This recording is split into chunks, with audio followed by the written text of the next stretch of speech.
Як визначити, чи все добре з тестостероном та простатою, не здаючи аналізи? Якщо в мене в м'язах буде більше міофібрил і менше мітохондрій, то я тоді буду жити менше, чим якщо це буде більше мітохондрій і менше міофібрил? Вітаю! Я персональний тренер Владислав Матейко і ви на каналі Влад Ідеал Спорт. Сьогодні розмовне відео у форматі «Тренуємося, харчуємося і спілкуємося». Як завжди, основні теми – антиейджинг, біохакінг, харчування, силові види спорту, зокрема бодібілдинг та фітнес. Ну і ще про всякі різноманітні цікавинки я вам розкажу. Хто не знає, мені 53 роки. 10 років, як я не використовую ніякої гормональної фармакології. До речі, скоро буде 54, менше, ніж через місяць. Тому можна вже сказати, що 54. Мій зріст 166 см. Ну, наразі вага коливається між 72 і 75 кг з досить таким низьким відсотком підшкірного жиру. Калорійність моя становить між 2500 і 3500 кілокалорій кожен день. Цією калорійністю я маніпулюю кожен тиждень. А раз в місяць в мене йде безлімітний завантажувальний читміл. Останній читміл такий безлімітний мій був, тобто я їв, записував в грамах всю їжу, що я з'їв. І знаєте, друзі, скільки я з'їв? Я з'їв 8500 кілокалорій. До речі, 30% становив білок в цих калоріях. Ну, як і у всій моїй калорійності, хто ще не знає, хто недавно приєднався до мого каналу, вся моя калорійність 30% білок. А ось на оцей безлімітний читміл так вийшло, що і тут було 30% білка. Це була традиційна читміловська їжа всіх атлетів. Так, про калорійність розказав, про вагу тіла розказав. До речі, моя ціль антиейджинг, ніякого старіння, подовше прожити, бути функціональним, мати гарне тіло з низьким відсотком жиру і прожити як найдовше, як тільки найдовше, моя ціль найдовше за будь-кого, хто жив на планеті Земля. Тому, якщо вас цікавить, хочете слідкувати за цим процесом, приєднуйтесь. Підписка, вподобайк, пишіть якийсь коментар, ви знаєте. Рухаємося далі. Такі новини зі світу бодібілдинга. Є такий дуже відомий атлет, чемпіон Кай Грін. Містер Олімпія, на жаль, він не був ні разу, але багато разів вигравав Арнольд Класік. До речі, шкода, що йому не давали. Мені здається, що все-таки було пару містер Олімпії, де він мав би точно взяти перше місце, але чомусь йому не давали цього першого місця. І він розказав, він десь з 2014-му, здається, останній раз виступив на містер Олімпія, і він розказав, чому він пішов з великого бодібілдинга. Ну, по-перше, це тому, що йому не давали перше місце на містер Олімпії, не дивлячись на кращу форму Чимофіла Хіта, на його думку. Ну, як я вже попередньо сказав, я також вважаю, що було декілька таких конкурсів, де в нього була дійсно краща форма Чимофіла Хіта. А в 2015 році йому не дозволили зареєструватися на Олімпію, бо він заснував компанію спортивного харчування Dynamic Muscle і тим самим порушив контракт з Vader Publication, яка також яка в тому числі керувала і Олімпією. І в 2016 році він виграв Арнольд Класік на 3 континентів, а запрошення на Олімпію 2017 він просто-напросто відхилив, маючи сильну образу на організаторів. До речі, в 2024 році Кай Грін повернувся на конкурс Містер Олімпія, але не для того, щоб боротися за основний титул, а для того, щоб вручити нагороди. І ось він в черговий раз уже натякнув, що хоче повернутися на Олімпію. Ну, звичайно, що, напевно, що в відкритій категорії вже йому навряд чи світить перше місце, а ось на Мастерс Олімпія він зміг би поборотися за перше місце. Тому подивимося, чи дійсно повернеться Кай Грін, бо він вже не раз таки говорив. Я вже не раз чув такі новини. Так, що ще? Є такий атлет Алі Білаль. Він став чемпіоном Арнольд Класік в категорії Men's Physique. ось на цьому недавньому конкурсі 2025 року. І не дивлячись на те, що він виграв перше місце, він заявив, що більше не буде приймати участь на цих змаганнях. Ну, мається на увазі Арнольд Класік. І це він сказав на знак протесту, тому що, мовляв, Арнольд Шварценеггер, організатор конкурсу Арнольд Класік, принижує цю категорію. Мовляв, Шварценеггер заявив, що не розуміє, чому вони в шортах, і боїться, що, можливо, ще з'явиться категорія, де будуть в піжамах. Ну, недолюблює Арнольд цю категорію в шортах. Можливо, тому чемпіон Men's Physique отримав всього-навсього $10 тисяч. І Алі Білаль дуже-дуже образився на Арнольда Шварценеггера і сказав, що більше не буде приймати участі в цих змаганнях. Так, але Арнольд Шварценеггер зробив сенсаційну заяву. Він збільшує приз за перше місце на турнірі Арнольд Класік до $750 тисяч, а загальний призовий фонд до $1,5 мільйона. Як бачите, Арнольд Шварценеггер – це такий локомотив, який рухає призові вверх, заставляє піднімати, в тому числі і на містер Олімпія, загальний призовий фонд. А ось конкретніші цифри. За бодібілдинг у відкритій категорії на Арнольд Класік перше місце буде $750 тисяч, друге $250 тисяч і третє $150 тисяч. А Класік Фізік, така категорія, перше місце отримає $100 тисяч. Ну, Арнольд молодець, стимулює спортсменів виступати, займатися, розвиває, так би мовити, такий вид спорту, як бодібілдинг. Так, ще що хотів вам розказати, є такий атлет з Голландії Веслі Візерс, до речі, який виступає в цій категорії Класік Фізік. І він виграв Арнольд Класік у 2024 році, а ось у 2025 став тільки п'ятим. Ну, що ж сталося? В день від'їзду до США йому стало дуже погано. Сталося сильне обезводнення, його тошнило, була сильна діарея, не міг нічого їсти. А в дорозі взагалі він переміщався на інвалідному візку. На мою думку, все це признаки гіперкаліємії через сильне обезводнення. Ну, в останній день перед змаганнями йому якимось чином вдалося відновитися. І він все ж таки виступив, але йому було дуже-дуже погано на сцені, і форма була, така собі, і в результаті тільки п'яте місце. Тому, друзі, будьте дуже-дуже обережні з діуретиками, а то з вами може статися таке саме, як з Веслі Візерсом. Так, що ще цікавого про бодібілдинг? Є такий дуже відомий російський атлет Віталій Угольніков. Має дуже крутезну форму, має всі шанси стати містером Олімпія. І він вже досить тривалий час проживає в Бразилії. І в Інстаграм з'явилася інформація, що Віталій Угольніков надалі буде представляти таку країну, як Бразилія, де він зараз і проживає. Не Росію, а Бразилію. І ось що сказав сам Віталій. Я представлятиму Бразилію на Олімпії 2025. Тут, мається на увазі, в Бразилії, мене люблять і цінують мою роботу. А в Росії я чув лише критику щодо моєї статури. Побажаємо успіху Віталію, побажаємо успіху стати містер Олімпія, як не в 2025-му, то в 2026 році. Тому що дійсно дуже генетично обдарований атлет, дуже гарна тілобудова, вміє гарно підводитись до змагань, гарно просушуватись, не втрачаючи об'єми при цьому. Тому, Віталію, успіхів тобі стати містером Олімпія. Так, все, про бодібілдинг трохи розказав. Зараз відповім ще таке невеличке запитання. Спитали мене в тренажерному залі. Зараз озвучу його, в тому числі і для Ютуба. Як визначити, чи все добре з тестостероном та простатою, не здаючи аналізи?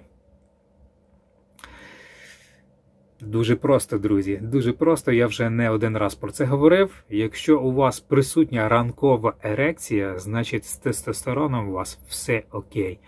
І якщо ви регулярно займаєтесь сексом, у вас є сім'євиверження, З простатою, друзі, у вас також все окей. Там не буде ніяких засійних явищ, простата гарно функціонує, йде сім'євиверження, ранкова ерекція, рівень тестостерона нормальний, гарний, і тому можете сміливо не здавати аналізи. І все у вас буде добре. Це свідчить, що все у вас добре. І тестостерон і простата гарно функціонують. До речі, про аналізи. Якщо у вас немає ніяких скарг, на мою думку, цифри лікувати не потрібно. Так, друзі, все. Коротенький такий вступ, трохи затягнувся, як завжди. Я хотів швидше це все зробити, щоб не затягувати сильне відео, але таке вже. Так. І основна тема сьогоднішнього відео, друзі, про мітохондрії та міофібрили з точки зору довголіття. А саме, що ж все-таки важливіше, мітохондрії чи міофібрили? А можливо і мітохондрії, і міофібрили. І про це я вирішив поспілкуватися зі штучним інтелектом. Вийшло 24 запитання, і я вам зараз коротко про це розкажу. Хто, напевно, не в курсі, міофібрили – це такі структурні одиниці, м'язових волокон, які відповідають за силу і об'єм. Вони розвиваються, коли ви працюєте з великою вагою і робите небагато повторів, тобто малоповторка. Це так звані, тоді у вас з'являються білі м'язові волокна, де багато міофібрил і мало мітохондрій. А коли ви розвиваєте мітохондрії, ви працюєте з невеликою вагою, робите багато повторів, або займаєтесь циклічними видами спорту, таких як біг, велосипед і тому подібне. І у вас тоді гарно розвинені червоні м'язові волокна, в яких багато мітохондрій і мало міофібрил. І оці мітохондрії, червоні м'язові волокна, відповідають за витривалість. Є ще так звані перехідні, де десь приблизно порівну білих і м'язових червоних волокон, тобто і міофібрил, і мітохондрій, але наразі в такі тонкощі вдаватися я не буду зараз. Тому зараз я вам розкажу про запитання до штучного інтелекта, про мітохондрії та міофібрили, зокрема з точки зору довголіття. Отож, друзі, перше запитання, яке я задав штучному інтелекту. Чому вважається, що мітохондрії сприяють довгожительству? Відповідь. Мітохондрії часто називають енергетичними станціями клітини, оскільки вони виробляють АТФ – основне джерело енергії для біологічних процесів. Їхня роль у довгожительстві пов'язана з кількома ключовими факторами. Енергетичний баланс. Ефективна робота мітохондрій забезпечує клітини достатньою енергією, що сприяє їхньому здоровому функціонуванню. Далі. Контроль окисного стресу. Мітохондрії відіграють важливу роль у регулюванні рівня вільних радикалів, які можуть пошкоджувати клітини та прискорювати старіння. Далі. Автофагія та оновлення клітин. Мітохондрії беруть участь у процесах очищення клітин від пошкоджених компонентів, що сприяє їхньому довготривалому функціонуванню. Генетичний вплив. Мітохондріальна ДНК може впливати на процеси старіння та довголіття, оскільки мутації в ній можуть призводити до порушень енергетичного метаболізму. І дослідження показують, що підтримка здоров'я мітохондрій через правильне харчування, фізичну активність та антиоксиданти може позитивно впливати на тривалість життя. Якщо цікаво, можу розповісти більше про конкретні механізми впливу. Цікаво. Друге запитання. Розкажи, штучний інтелект. Звичайно, що розкажи. Так. Відповідь. Звісно, давай розберемося більш детально, як мітохондрії можуть впливати на процеси старіння та довголіття. Енергетичний метаболізм. Мітохондрії виробляють АТФ – основне джерело енергії для клітин. З віком ефективність мітохондрій може знижуватися, що призводить до енергетичних дефіцитів, порушень в роботі клітин та органів. Друге. Контроль окисного стресу. Мітохондрії відповідають за баланс між виробленням енергії та окисними процесами. Вільні радикали, які утворюються в процесі метаболізму, можуть пошкоджувати клітини та сприяти старінню. Антиоксиданти та здоровий спосіб життя допомагають контролювати цей процес. Третє. Автофагія та оновлення клітин. Автофагія – це механізм, при якому клітини переробляють старі або пошкоджені компоненти. Мітохондрії відіграють ключову роль в цьому процесі, сприяючи очищенню клітин і продовженню їхнього функціонування. На мою думку, тут все ж таки не так важливі мітохондрії, як те, скільки ви п'єте води. Чим більше ви п'єте води, тим більше ці всі продукти розпаду будуть вимиватися з ваших клітин. І не тільки завдяки мітохондріям. Але менше з тим. Це я так зараз прокоментував, оце про автофагію. Далі, що сказав штучний інтелект. Четверте. Мітохондріальна ДНК та генетичний фактор.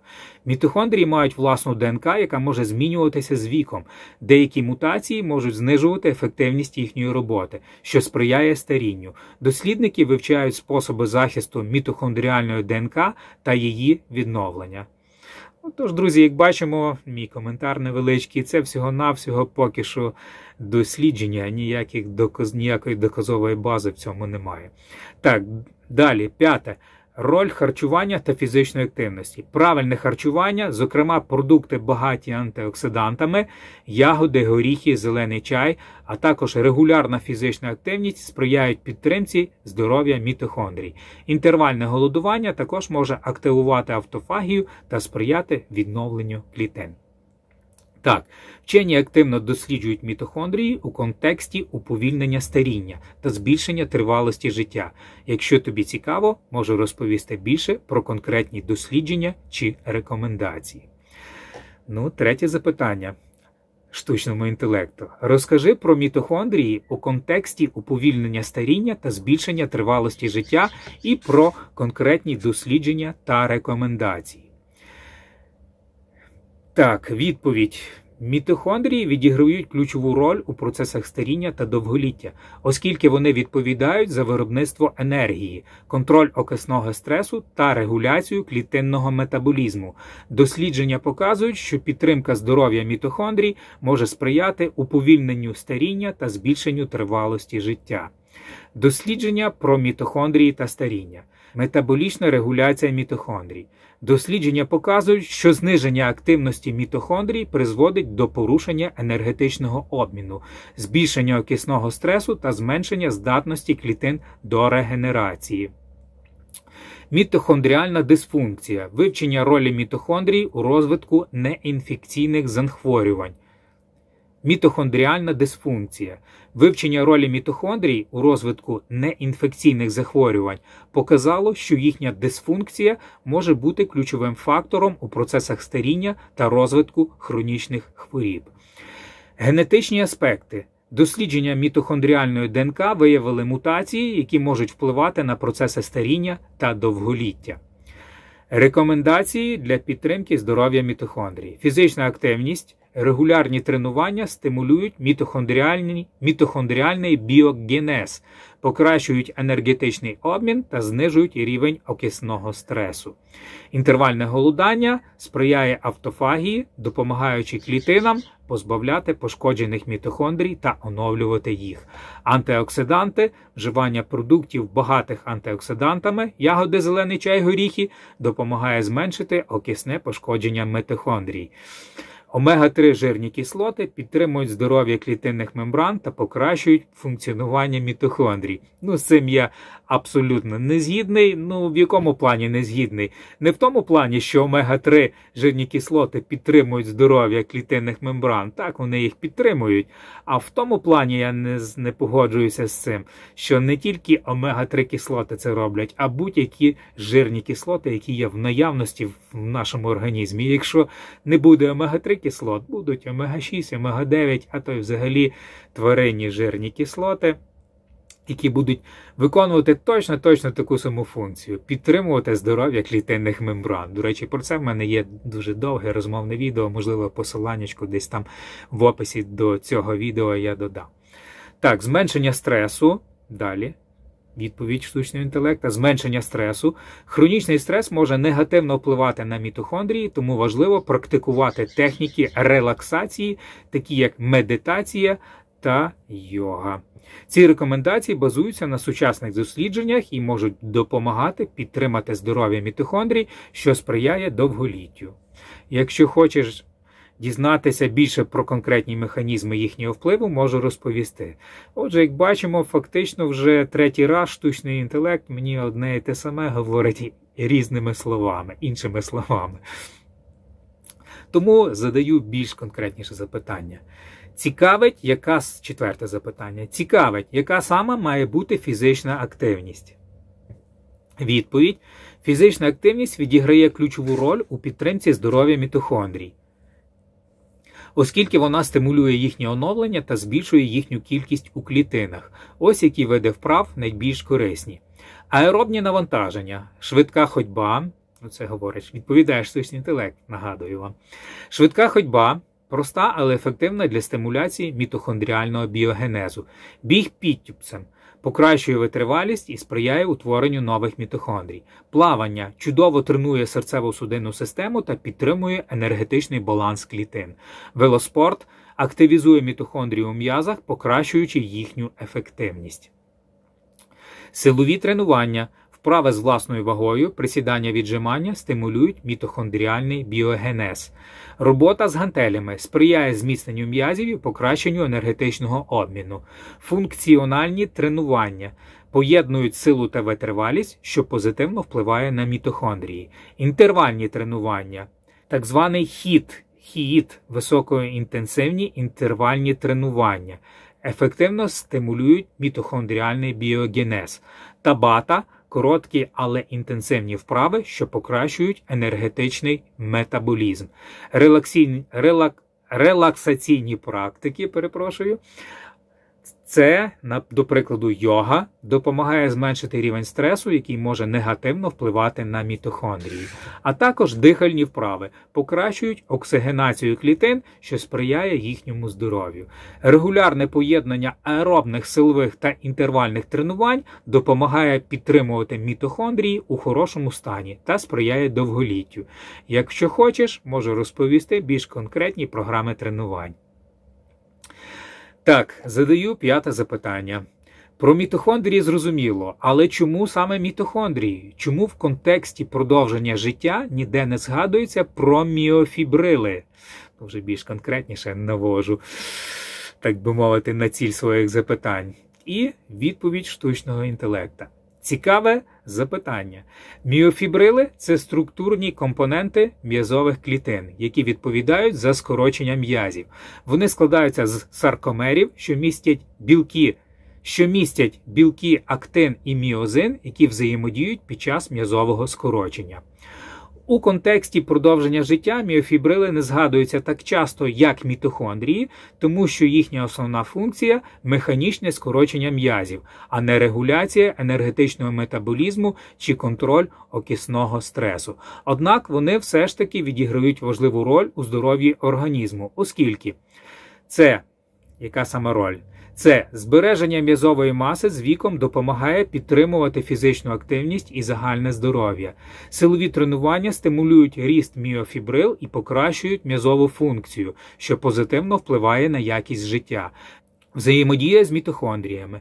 Міофібрили містять багато мітохондрій, які забезпечують їх енергією для скорочення. Я щось не зовсім зрозумів, як міофібрили можуть містити багато мітохондрій. Менше з тим. Пропустимо це моє непорозуміння. Так, що нам далі говорить штучний інтелект? Тому, хоча міофібрили не є центральним елементом у дослідженнях довголіття, їхня роль у підтримці м'язової функції та фізичної активності є важливою. Якщо хочеш, можу розповісти більше про їхню структуру та функції. Так, шосте запитання. Який же ж зв'язок між мітохондріями та міофібрилами? Мітохондрії та міофібрили тісно пов'язані, оскільки мітохондрії забезпечують енергію, необхідну для скорочення м'язових волокон. Ось основні аспекти їхнього взаємозв'язку. Енергетичне забезпечення. Мітохондрії виробляють АТФ, який використовується міофібрилами для скорочення м'язів. Розташування. Мітохондрії знаходяться між міофібрилами. Так все ж таки вони знаходяться просто між міофібрилами, а не в міофібрилах, як попередньо я спробував зрозуміти, що мені сказав штучний інтелект. Отож, мітохондрії знаходяться між міофібрилами, що дозволяє ефективно постачати енергію безпосередньо до місця її використання. Взаємодія під час фізичних навантажень. Інтенсивні тренування стимулюють мітохондріальний біогенез, що покращує функціонування міофібрил і підвищує витривалість м'язів. Окисне фосфорилювання. Мітохондрії регулюють рівень кальцію в саркоплазмі, що впливає на активність міофібрил і їхню здатність до скорочення. Цей зв'язок є критично важливим для м'язової функції та загального здоров'я організму. Якщо хочеш, можу розповісти більше про механізми їхньої взаємодії. Це зрозуміло, що вони працюють у зв'язці і що це важливо для загального здоров'я організму, але чому ж всюди саме говорять про мітохондрії, з точки зору довголіття? Чому саме про мітохондрії? Це мене дуже цікавить. Тому задаю 7 запитання штучному інтелекту. А чи сприяють міофібрили виробленню АТФ? Міофібрили самі по собі не виробляють АТФ, але вони активно використовують його для м'язового скорочення. Вироблення АТФ відбувається в мітохондріях, які розташовані між міофібрилами. Ось як це працює. Мітохондрії виробляють АТФ через процеси окисного фосфорилювання та гліколізу. АТФ необхідний для роботи міозину, який взаємодіє з актином у міофібрилах, забезпечуючи скорочення м'язів. Гідроліз АТФ дозволяє міозиновим головкам змінювати свою конфігурацію та переміщувати актинові філаменти, що спричиняє скорочення м'язів. Таким чином, міофібрили не виробляють АТФ, але вони залежать від нього для своєї функції. Якщо хочеш, можу розповісти більше про механізм м'язового скорочення. 8 запитання. Яким чином скорочення міофібрил впливає на активність АТФ-фази? Скорочення міофібрил безпосередньо впливає на активність АТФ-фази, оскільки цей фермент відіграє ключову роль у м'язовому скороченні. Ось як це працює. Взаємодія міозину з актином. Під час скорочення м'язів головки міозину зв'язуються з актиновими філаментами, утворюючи актоміозиновий комплекс. Це активує міозинову АТФ-фазу, яка розщеплює АТФ і забезпечує енергію для руху міозинових головок. Роль іонів кальцію. Під час скорочення м'язів саркоплазматичний ретикулум вивільняє іони кальцію, які зв'язуються з тропоніном. Це змінює конформацію тропоміозину, відкриваючи доступ міозиновим головкам до актину. Висока концентрація іонів кальцію стимулює активність АТФ-фази. Гідроліз АТФ. АТФ-фаза розщеплює АТФ на АДФ і фосфат, що забезпечує енергію для зміни положення міозинових головок і переміщення актинових філаментів. Релаксація м'язів. Коли рівень іонів кальцію у саркоплазмі знижується, тропонін повертається у вихідний стан, блокуючи взаємодію актину з міозином. Це зменшує активність АТФ-фази і сприяє розслабленню м'язів. Таким чином, активність АТФ-фази тісно пов'язана з процесами скорочення та розслаблення м'язів. Якщо хочеш, можу розповісти більше про механізм м'язового скорочення. Так, це все зрозуміло. Про механізм м'язового скорочення це все зрозуміло. Питання таке. 9 запитання. Якщо в мене в м'язах буде більше міофібрил і менше мітохондрій, то я тоді буду жити менше? Чим якщо це буде більше мітохондрій і менше міофібрил? Відповідь. Цікаве питання. Співвідношення міофібрил і мітохондрій у м'язах може впливати на фізичну активність, метаболізм та загальне здоров'я, але не є єдиним фактором, що визначає тривалість життя.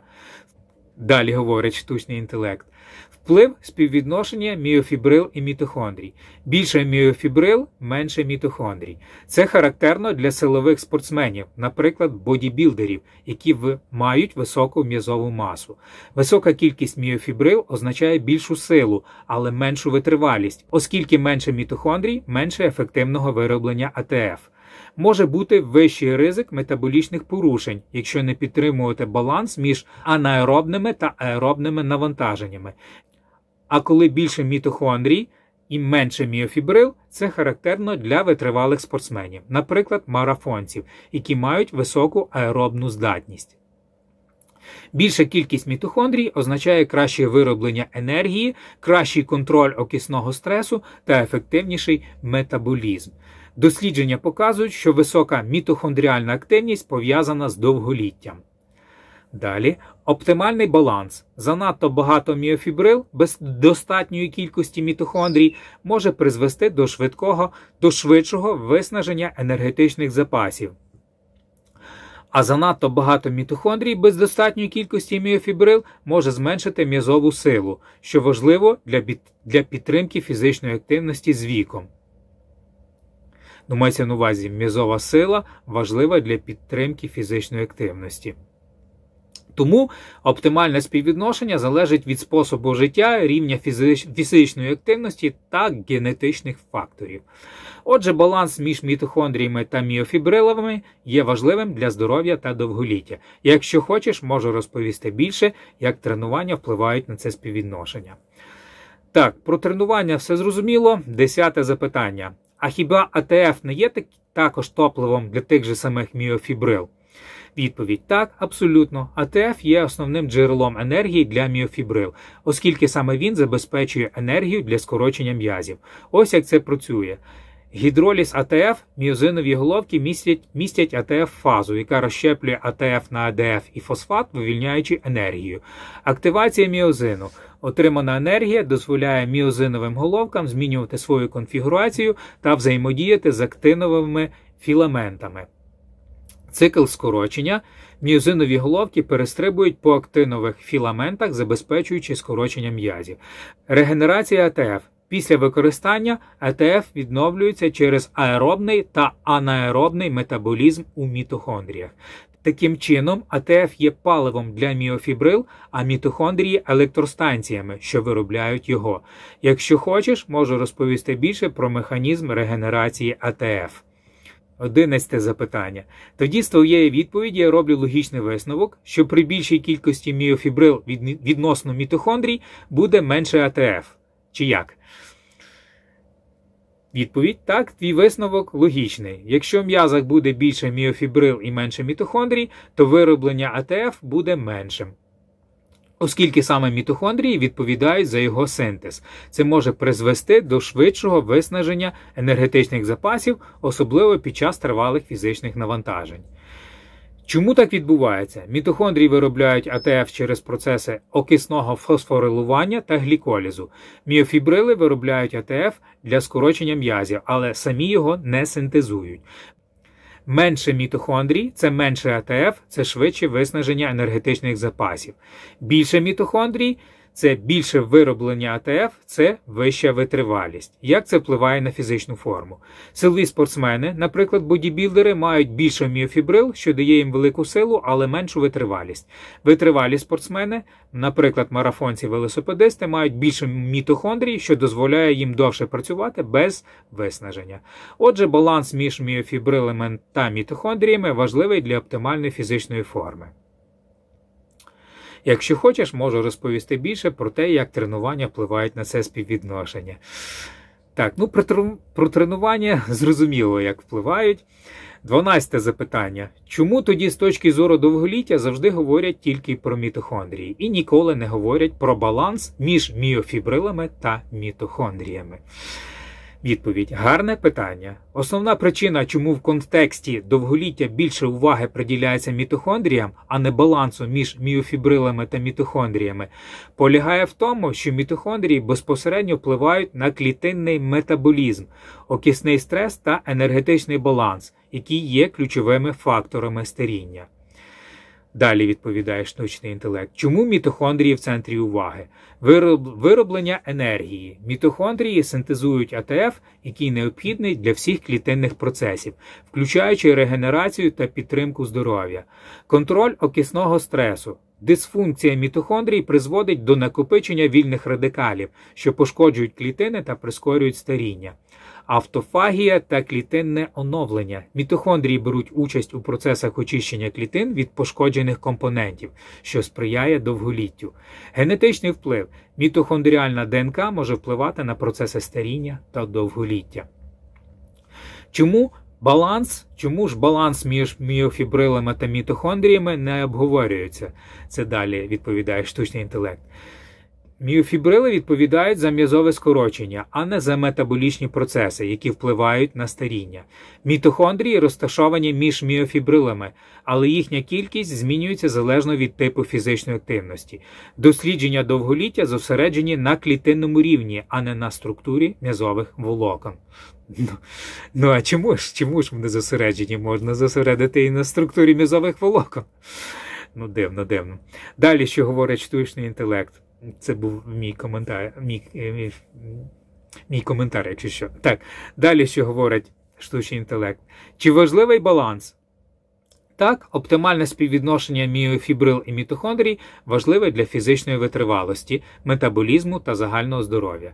Наприклад, силові тренування збільшують кількість міофібрил, але можуть зменшити кількість мітохондрій. Аеробні тренування стимулюють мітохондріальний біогенез, покращуючи енергетичний баланс. Отже, хоча міофібрили важливі для м'язової функції, мітохондрії мають більш глобальний вплив на старіння та довголіття. Якщо хочеш, можу розповісти більше про те, як тренування впливають на цей баланс. Не треба про це розповідати, це зрозуміло. Про тренування. Так, 13 запитання. Допустимо, в мене в м'язах 80% міофібрил і 20% мітохондрій. Якщо я буду працювати в основному міофібрилами, тобто це силові тренування, мітохондрії все одно будуть вимушені виробляти АТФ, щоб забезпечити енергією міофібрили. Так, в мене буде менше мітохондрій, але тоді по логіці кожна одна окремо взята мітохондрія змушена буде більше виробляти АТФ, ніж якби, наприклад, мітохондрій було не 20, а 80%. Адже енергія потрібна не тільки під час фізичної активності, але і для підтримки великої кількості міофібрил в стані спокою. Хіба не так? Відповідь: так, твоя логіка загалом правильна. Якщо в м'язах менше мітохондрій, але більше міофібрил, то кожна окрема мітохондрія дійсно буде змушена працювати інтенсивніше, щоб забезпечити достатню кількість АТФ для скорочення м'язів. Однак тут є кілька важливих нюансів. Як це працює? Відповідає далі штучний інтелект. Вища навантаженість мітохондрій. При меншій кількості мітохондрій кожна з них повинна виробляти більше АТФ, що може призвести до швидшого виснаження та накопичення окисного стресу. Обмеження в енергетичному метаболізмі. Мітохондрії мають фізіологічну межу вироблення АТФ. Якщо їх недостатньо, організм може почати використовувати анаеробні шляхи або гліколіз, що призводить до накопичення молочної кислоти та швидшої втоми. Енергетичний баланс у стані спокою. Навіть у стані спокою міофібрили потребують базового рівня АТФ для підтримки клітинних процесів. Якщо мітохондрій мало, їхня ефективність може знижуватися, що впливає на загальний метаболізм. Чи краще мати більше мітохондрій? Так, якщо потрібна витривалість, більше мітохондрій означає краще вироблення АТФ, менше окисного стресу та кращий метаболізм. Ні, якщо потрібна максимальна сила. Більше міофібрил означає вищу м'язову силу, але меншу витривалість. Оптимальний баланс. Силові тренування збільшують кількість міофібрил, але можуть зменшити кількість мітохондрій. Аеробні тренування стимулюють мітохондріальний біогенез, покращуючи вироблення АТФ. Змішані тренування, наприклад, хід, допомагають зберегти баланс між міофібрилами та мітохондріями. Отже, твоя логіка правильна, але ефективність мітохондрій має межу, і їхня недостатня кількість може призвести до енергетичного дефіциту. Якщо хочеш, можу розповісти більше про це. 14 запитання. Так же ж при роботі міофібрилами я в першу чергу і використовую анаеробний шлях вироблення АТФ, а саме гліколіз. Відповідь. Так, ти абсолютно правий. Гліколіз – це основний анаеробний шлях вироблення АТФ, який використовується під час інтенсивної роботи міофібрил. Як працює гліколіз? Глюкоза розщеплюється на піруват, утворюючи дві молекули АТФ на кожну молекулу глюкози. Відсутність кисню означає, що піруват не потрапляє в цикл Кребса, а перетворюється на лактат. Швидкість вироблення АТФ при гліколізі набагато вища, ніж при окисному фосфорилюванні, але загальна енергетична ефективність нижча. Чому це важливо для міофібрил? Силові тренування, короткі вибухові навантаження активують анаеробний метаболізм, оскільки міофібрили швидко використовують АТФ. Висока інтенсивність навантажень призводить до накопичення молочної кислоти, що може викликати втому. Мітохондрії все одно потрібні для відновлення АТФ після анаеробної роботи. Отже, гліколіз – це основний механізм енергозабезпечення міофібрил, але мітохондрії залишаються важливими для загального енергетичного балансу.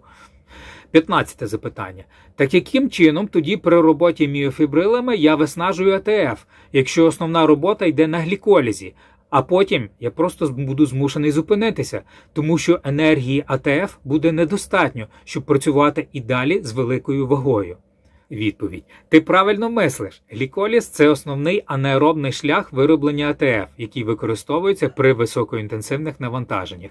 Але є кілька важливих моментів, які пояснюють, чому виснажується АТФ при роботі міофібрил. Далі відповідає штучний інтелект.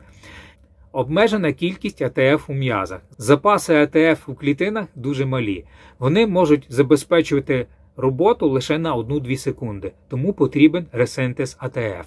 Гліколіз швидко виробляє АТФ, але неефективно. Він дає лише 2 молекули АТФ на кожну молекулу глюкози, тоді як окисне фосфорилювання в мітохондріях дає до 36 молекул АТФ. Накопичення молочної кислоти. При гліколізі утворюється лактат, який знижує pH у м'язах, що призводить до втоми і зниження активності міофібрил. Креатинфосфат – це швидке джерело АТФ. У перші 5-10 секунд роботи м'язів використовується креатинфосфат, який швидко регенерує АТФ, але його запаси теж обмежені. Перехід на аеробний метаболізм. Якщо навантаження триває довше, організм переходить на окисне фосфорилювання в мітохондріях, що дозволяє виробляти більше АТФ, але повільніше. Чому ти змушений зупинитися? Гліколіз швидко виснажує запаси глюкози, а мітохондрій мало, тому немає достатньої кількості АТФ для продовження роботи. Накопичення молочної кислоти викликає втому, що знижує здатність м'язів скорочуватися. Креатинфосфат швидко витрачається, і без нього ресинтез АТФ стає повільнішим. Отже, при силових тренуваннях ти використовуєш анаеробний метаболізм, який швидко виробляє АТФ, але виснажує запаси енергії. 16-те запитання. Так, силові тренування виснажують запас енергії з гліколізу, але ж я не забираю якось надмірну енергію з мітохондрій, тому що зупиняюся, бо моя ціль – працювати з більшою вагою, а не продовжувати працювати з меншою, беручи АТФ з мітохондрій. То яким чином я тоді все ж таки виснажую мітохондрії? Відповідь – ти мислиш дуже логічно. Дійсно, силові тренування в основному використовують анаеробний гліколіз, а не мітохондріальне окисне фосфорилювання. Однак мітохондрії все ж можуть виснажуватися. І ось чому. Як силові тренування впливають на мітохондрії? Далі відповідає штучний інтелект. Відновлення після тренування. Хоча під час вибухових рухів основним джерелом енергії є гліколіз, після тренування організм переходить на аеробний метаболізм для відновлення запасів АТФ. Це навантажує мітохондрії. Видалення молочної кислоти. Накопичений лактат після анаеробної роботи повинен бути утилізований. Це відбувається через цикл Кребса в мітохондріях, що вимагає додаткової енергії. Регенерація креатинфосфату. Після виснаження запасів креатинфосфату його ресинтез відбувається за рахунок аеробного метаболізму в мітохондріях. Загальний стрес для клітин. Інтенсивні силові тренування можуть викликати окисний стрес, що впливає на мітохондрії та їхню здатність ефективно виробляти АТФ. Чи виснажуються мітохондрії під час силових тренувань? Далі говорить штучний інтелект.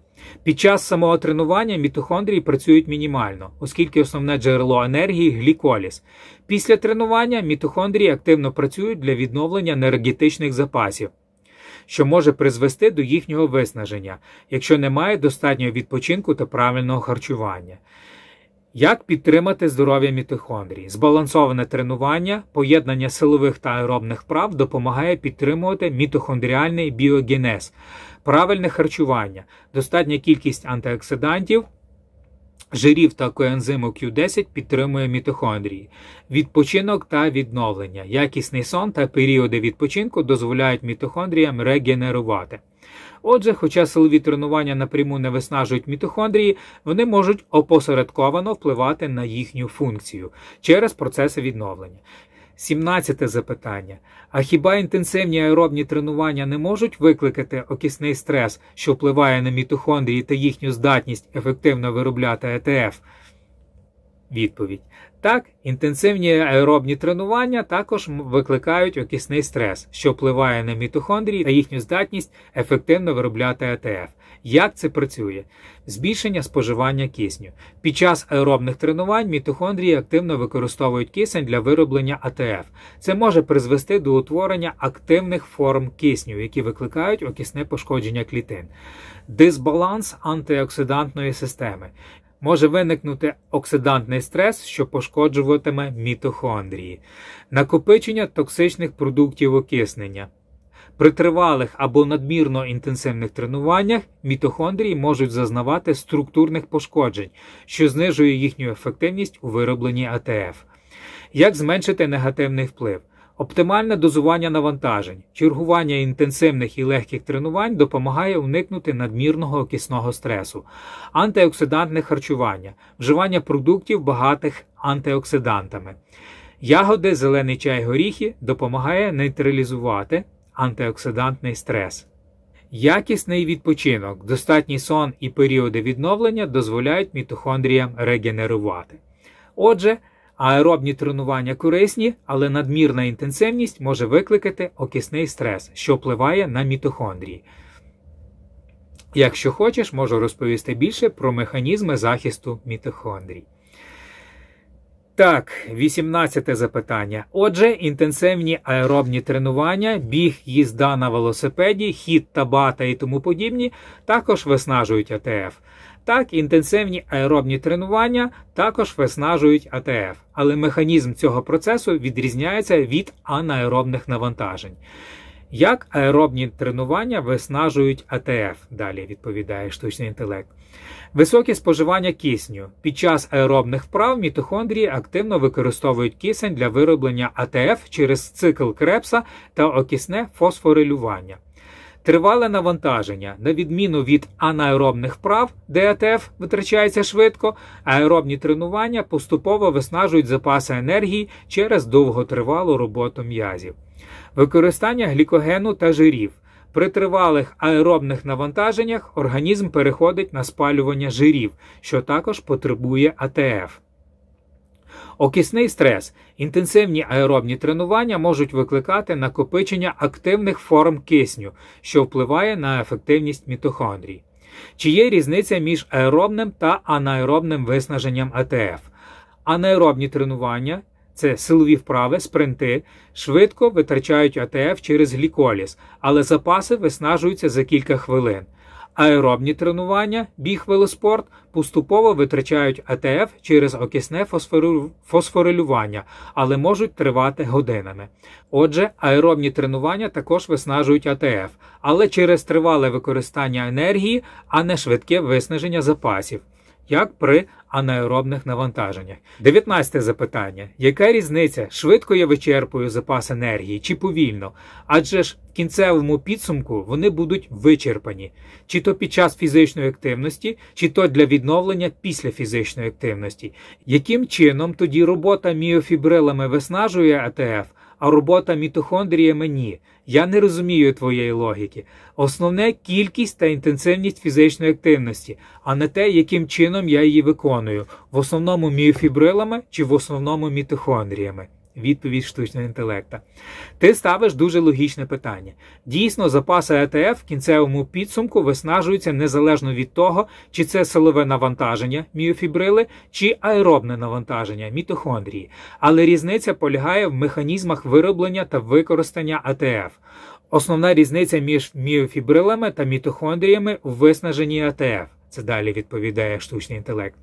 Міофібрили використовують АТФ, але не виробляють його. Вони залежать від гліколізу та креатинфосфату для швидкого отримання енергії. Це означає, що запас АТФ виснажується дуже швидко, і якщо немає достатнього відновлення, м'язи перестають працювати.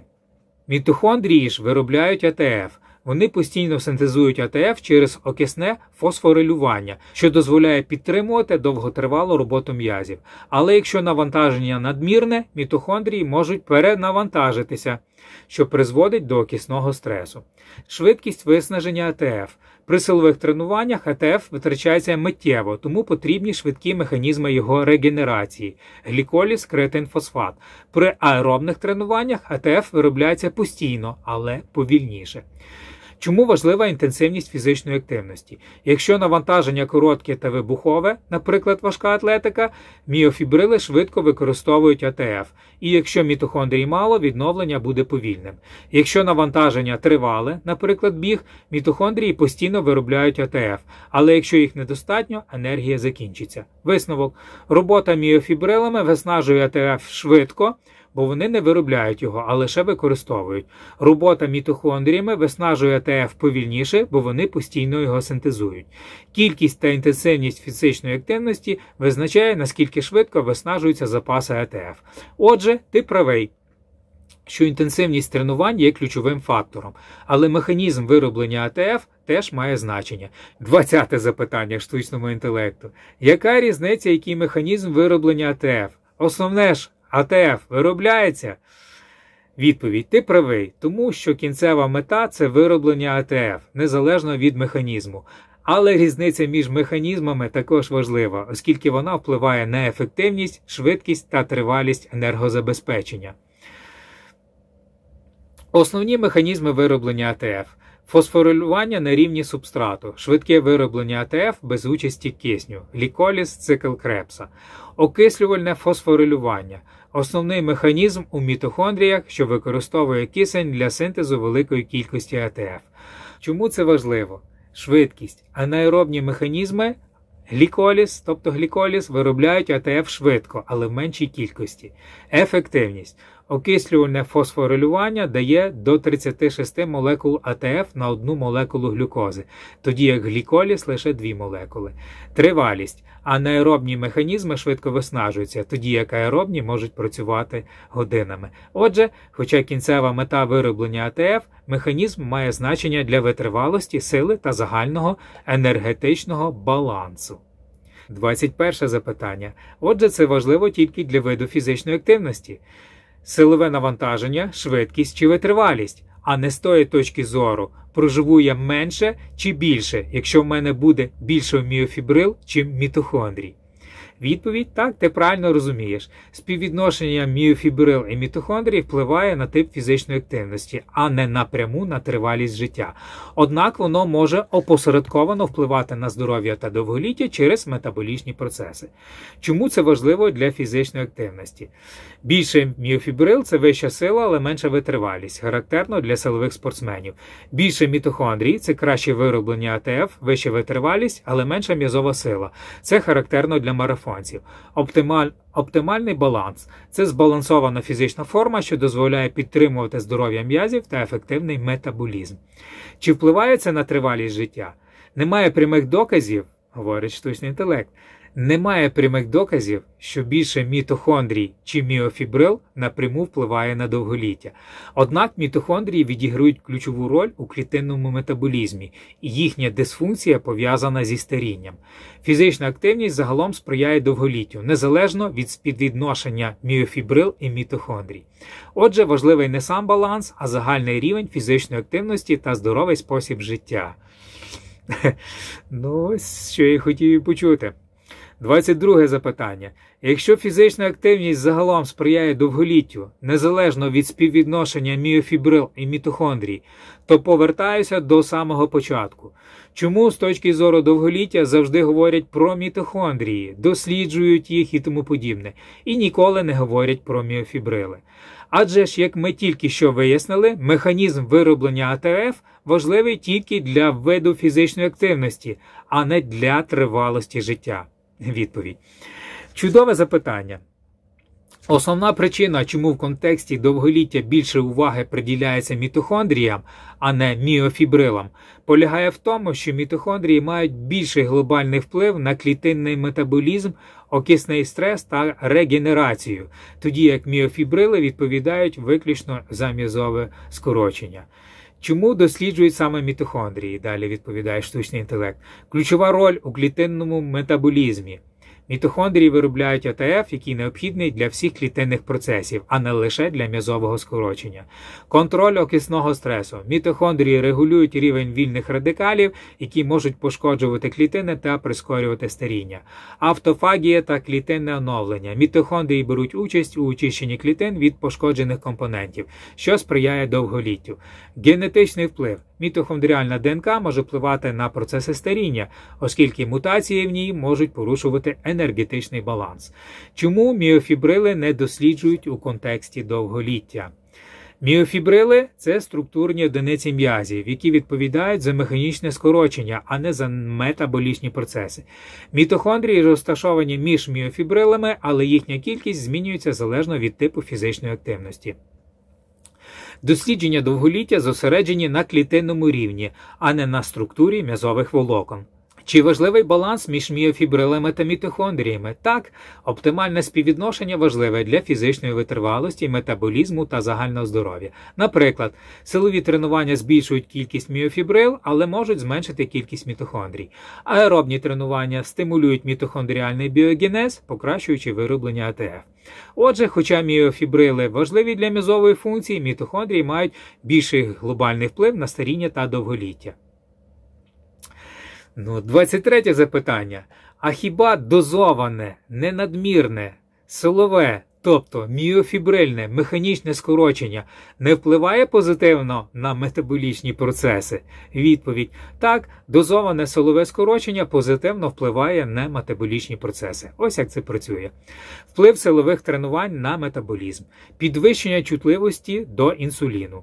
Регулярні силові тренування покращують засвоєння глюкози м'язами, що знижує ризик діабету.